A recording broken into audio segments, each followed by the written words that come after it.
Well, time now to focus on the latest from the world of business, where the government will seize assets of employees who squandered billions of shillings from the Kenya Union of Savings and Credit Cooperatives.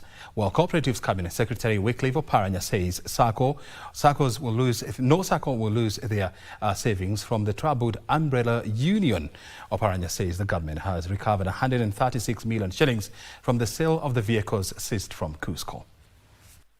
The government's asset recovery efforts have so far reclaimed 32 vehicles and several houses from former Kenya Union of Savings and Credit Cooperatives assets as part of the broader initiative to recover the 13 billion shillings lost in investments. Cooperatives Cabinet Secretary Wycliffe Oparanya says some assets have been sold off, enabling the compensation of small depositors. And we are going to do this progressively as we realize some of the assets that we feel they are necessary to be held by KUSCCO, which they can be disposed of.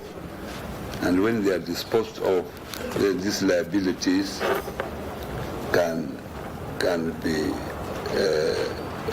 be settled.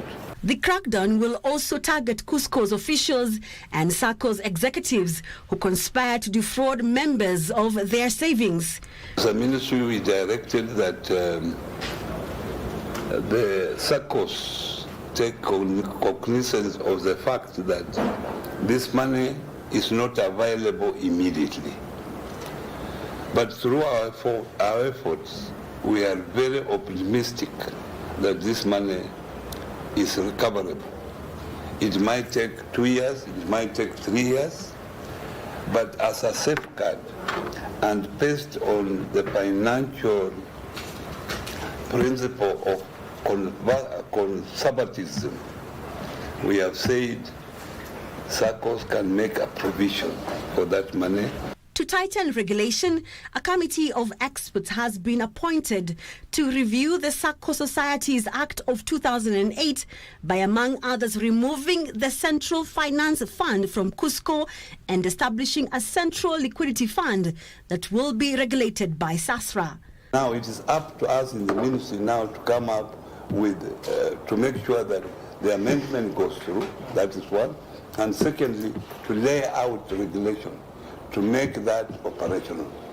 Oparanya noted that weak legislation allowed KUSCCO officials to exploit loopholes as the lobby group operated unregulated and is not under SASRA's oversight. Wairi Mujenga for Prime Edition.